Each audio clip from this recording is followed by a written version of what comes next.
first one is it's about money. It's about how money forms of money are transforming. So in Europe, there's a lot of interest in cash disappearing. Moving to a completely electronic form of money. And what are the reasons for that? Do you think is it social, political, economic? Part fashion, I think, but it becomes fashionable it seems more convenient to have electronic cash. There's also commercially, it can be easier to move electronic money around as opposed to physical cash. There's new microtransactions, so you're using electronic transactions for public transport, for example.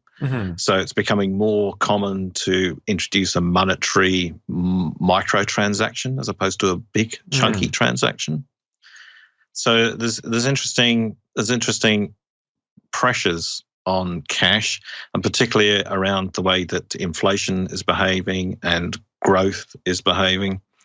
So there's interest in, as economies want to have better fiscal management of their economies, then if everyone's money is held digitally, that can give them more tools to do to work with it. For example, the pressures of the aging population, where you might have to manage funds on behalf of people. I see.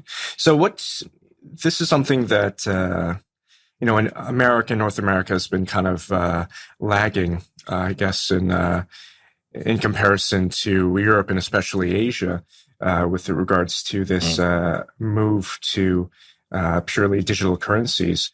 What are the technologies that are kind of enabling this? Well, there's different types of technologies. Obviously, there's the evolution of the payment card in the pocket, then the mobile phone with near-field communication and the ability for your phone to be an electronic wallet, as well as a stronger telecommunications infrastructure. So using telecommunications to reaching many more physical places allows you to carry transactions over a network. And do you think that if this kind of electronic currency is going to continue to be dominated by the banks, or do you foresee companies like Google or Apple trying to create their own credit card system or payment system that basically disrupts traditional banks, out of their business? Yeah, that gets to the broader way that the payments are changing. And so, for example, in foreign exchange, there's been a lot of competition against traditional banks to facilitate the transfer of funds between countries. And so that's where we get new providers coming in with infrastructure, with less infrastructure investment, old infrastructure investment, and new infrastructure investment. So there can be new participants in that market. But I wouldn't say new value systems per se, inventing their new currencies. Although in the social side of things, in Europe, there are experiments with local currencies, for example. So we start to look how people can translate their time. You'd be doing voluntary work, and you might receive time back from someone else for doing a different task. And to do that, you might use an intermediate currency, a local pound or a local, a local instrument with a closed circulation. And that becomes interesting because money is a way of taking value across time. It's almost like a little time machine. Right. You've got value suspended there. And particularly as we see social pressures and we need more social care services, then independent monetary systems can help people, communities, exchange effort for tasks within them. It's interesting because governments, use their monetary policy and control over money to, in fact, control their population and control, how business is done within the country and how money flows through it. With these kind of more independent or closed loop currency systems coming into place, is that something that you think wider national governments will adopt or condone? Because we're already seeing the kind of pushback against Bitcoin in some countries where this new kind of independent transnational currency is not something that can be controlled by countries. So they're trying to push against or make the use of Bitcoin illegal in many cases.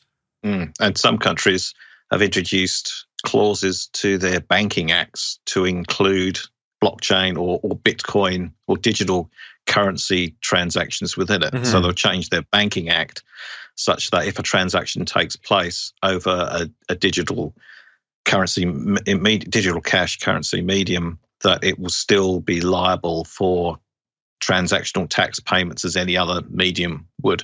But you've also touched on something which is interesting, because the cash economy is quite interesting, because you might say, on one hand, people say, well, it's where criminal activities take place. But on the other hand, it also, particularly in America, it enables a lot of entrepreneurship. It's a lot of ways for people to spring up new businesses. Right. So, and that's through anonymous transactions.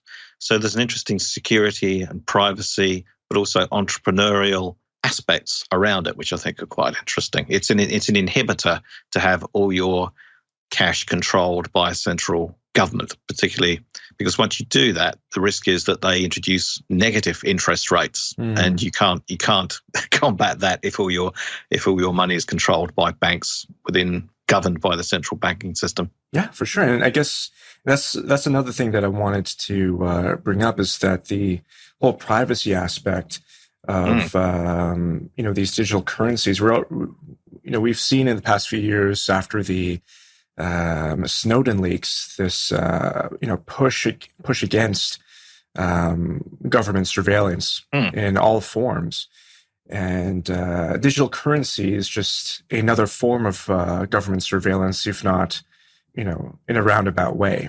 So do you think, we're already gravitating to it, but do you think that society will push to keep physical currencies as some kind of fallback, or I think so. Are we just destined to go down this digital route no matter what?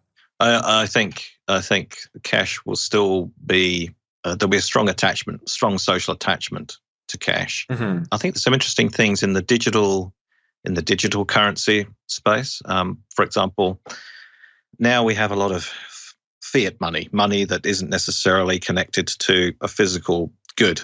And in the past, we had money that was connected to gold, the gold standard. One of the UK Mint is, I believe it's the Mint. I think of the right organisation. I think we know what you mean. So. yeah. Well, they're doing an experiment, a Bitcoin experiment. So they provide currency, but they're doing a Bitcoin experiment which connects a Bitcoin element or a Bitcoin value to a physical piece of gold. So it's almost using a 21st century mechanism and connecting it to a standard that we like an old moved gold away standard from in the past. Yeah. So that for me is an interesting mashup of technologies and even ideas of what currency and monetary value is.